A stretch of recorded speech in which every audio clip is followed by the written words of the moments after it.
Bonjour à tous. Good morning, everyone. Are we doing this in French in Genève or in English? English. Okay. Perfect. Otherwise, French, it would be Quebec French. It's a bit different. It's a little bit different. Quebecois. Thank you. So this is a very different company. All the fund managers, I think you will like this because it's an annuity. It's really an annuity in time. It's a 29-year annuity on a commodity, which is the commodity of the future, which is graphite. As you know, graphite is now becoming the material of the future in aerospace, automobile, medicine, construction, computers, electronics, and obviously batteries. You saw yesterday the announcement that Tesla is now opening its fourth mega factory in Berlin. It has one in New York, one in Nevada, now one operating in China. They buy more graphite than almost the current market, and it's just expanding very quickly. And that's a subset of the graphite market. The graphite market's a lot larger. Actually, the graphite market is as large as the nickel market.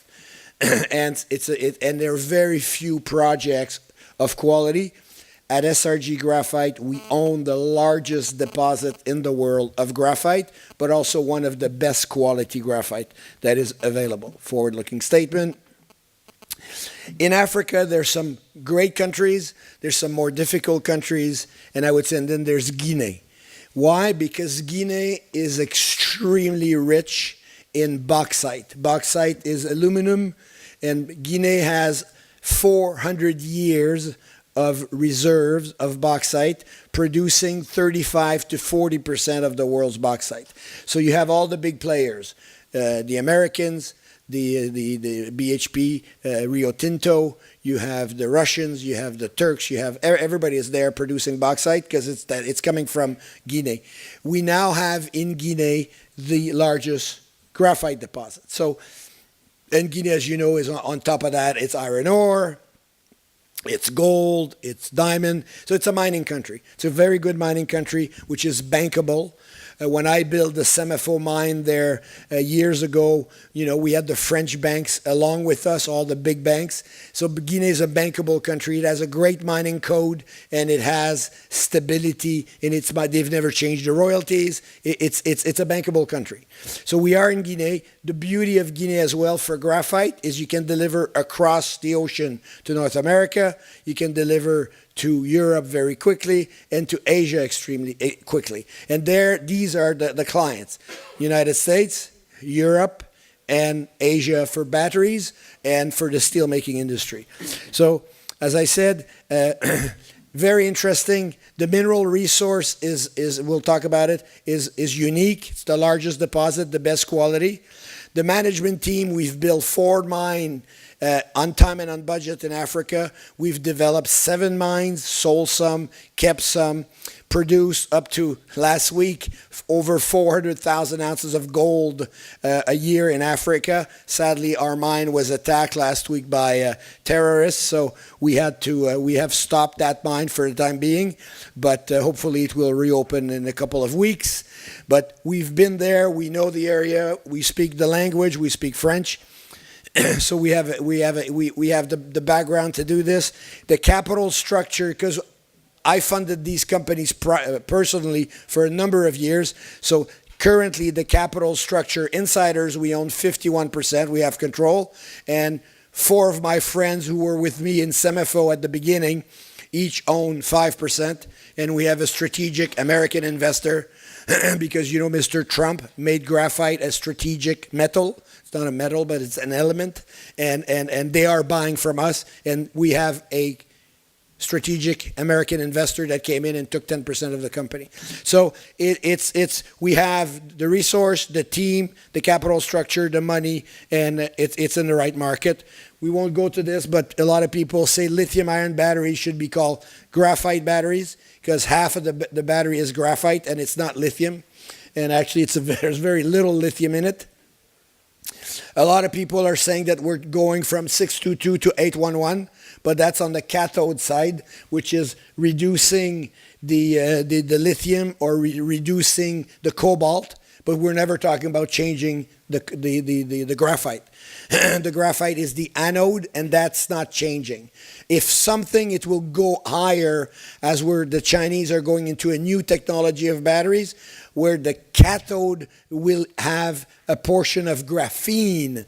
And if you're not familiar, go on YouTube, watch a few videos on graphene. If there's one thing coming, it's graphene for the coming generations. So the project is at surface. It's 8.7 kilometer. It's an intrusion discovered by Marc-Antoine Audet from Sama Resources. It's an intrusion that comes to surface. It's pure graphite. We only will be mining the top 30 meters in oxide, so the plant doesn't need a ball mill, it doesn't need no crusher, no ball mill, just a scrubber. We float it, we dry it, we bag it, we sell it. More profitable than gold, and we have a 29-year mine life, mining less than 10% of the deposit. So yes, less than 10. Clearly, we're going to grow our production profile in the years to come from free cash flow. But for 29 years, this company will generate 50 to 60 cents per share of cash flow starting in 2021. Comparison, and we've done all the tests, the med tests, all the tests, and people will tell you, oh, graphite, I had a bad experience in graphite. Absolutely.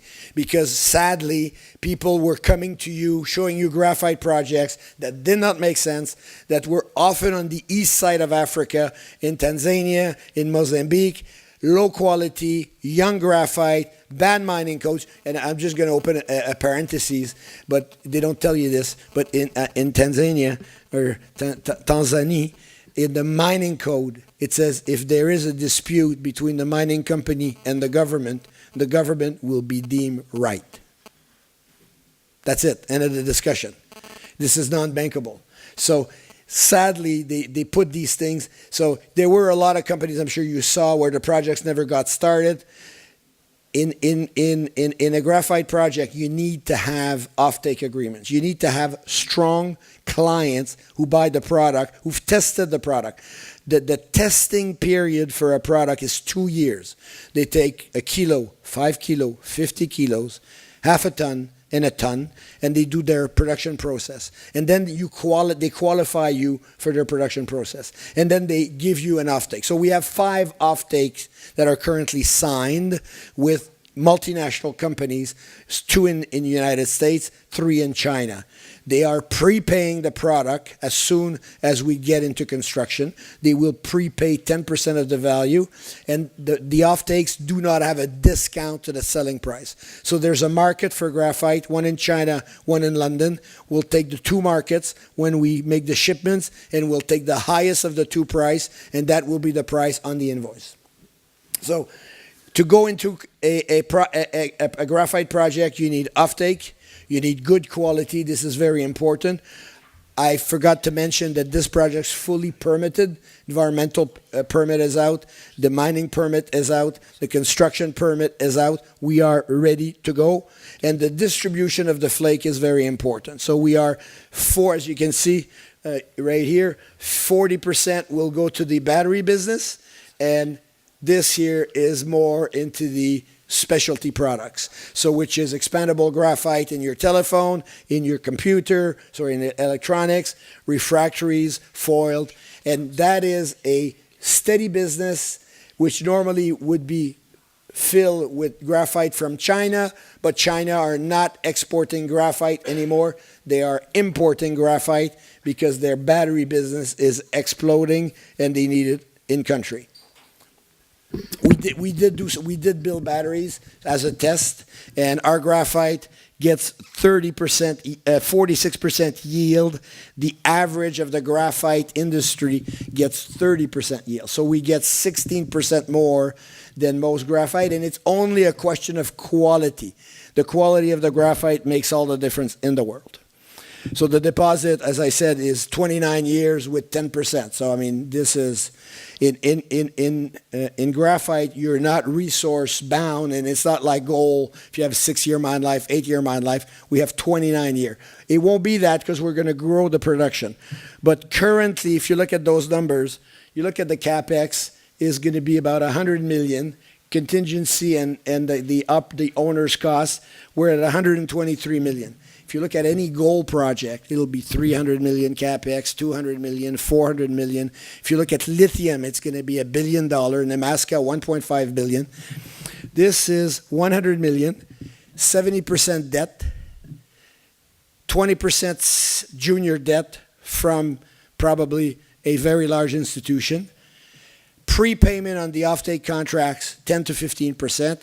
Equity to raise, 20 million. It'll be a bought deal from one of our bankers, and we're not doing that for the next 6 months. So it's not happening short term. 28% IRR, and this is our worst scenario possible. Whoops, sorry. On our worst scenario possible, 28% IRR, 277 net present value. We're assuming a low selling price. We're assuming all of our expenses at the maximum. We have not yet outsourced anything, and we're producing 54,000 ton a year, which is our starter position. To double the production from 54,000 to 100,000 ton a year is an additional 20 million in capex. And then we'll double the production, and instead of having a free cash flow of about 40 to 45 million a year, which you see here on 29 years, we'll take that to 80 or 90 million a year. All of that with very few shares outstanding, and we own most of them anyway, as the insiders own 51% of the company. So we've been following this critical path over the last few years. We're extremely, after building 4 mines and developing 7, we know exactly what to do. So now what we have left is signature of a few offtake agreements. We have 5 signed for about 40% of the production. We'd like to be at 60% of the production. That means we're fully bankable with our European bankers. We have financing to complete, pre-construction, detail engineering, construction will start, and beginning of production 2021. In 2021, I'm sure you've all heard of Tesla's mega factory for batteries. If you're not, go on YouTube, put Tesla mega factory, go and take a look. It's a sausage machine. It throws batteries out every quarter of a second. They buy graphite, they use graphite. There are 72 mega factories in construction at the moment.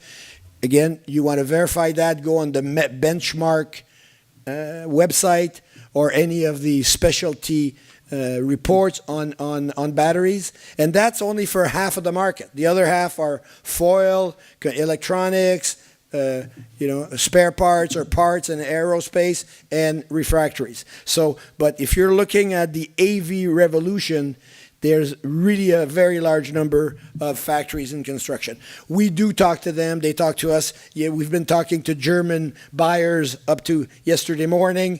There will be a very large demand coming in now from Tesla and all the other manufacturers in Germany. So it's a hot commodity. We could sign tomorrow 100% of our production. We just don't want to do this. We want to keep flexibility. The other thing that's extremely important, and here in Europe you understand that, is what we call traceability of the mineral. Cobalt out of the DRC sadly is not traceable. Cobalt out of Cuba is not traceable. Tesla canceled their contract with Sherritt because the cobalt was coming out of Cuba. So it's important for most car manufacturers that they can trace the mineral. Guinea signed the transparency agreement in 2007 because of SEMAFO. We got them to sign that, and now Guinea is a traceable country. So strong government support. The team is my team that I had put together at the time. Most of them followed. The board is the same. I'd just like to close on this. We have 70 million shares outstanding. Insiders have 51% of that. One American has 10%, 4 friends have 5%, so that we're at 80%. We'll be issuing a couple of shares for construction, and I believe we're going to go to construction with 100 million shares, making about 50 million a year of EBITDA, and hence a very nice upswing and 29 years of mine life. So it's a beautiful annuity coming into production. There's no geological risk, no mining risk, no metallurgical risk, no flow sheet risk. There's no financing risk. There'll be a construction time. We may be off a month or 2 or 3, but that's something we will manage. And then we go into production, and the sales are committed, and they're take or pay, committed, prepaid with multinational companies. So this should see a re-rating of the stock in the next few months. And when we give the green light to construction, we have the team in place. The SEMAFO team that I had for 18 years is now all back. The band's back together, and we're building this mine starting now. Thank you very much.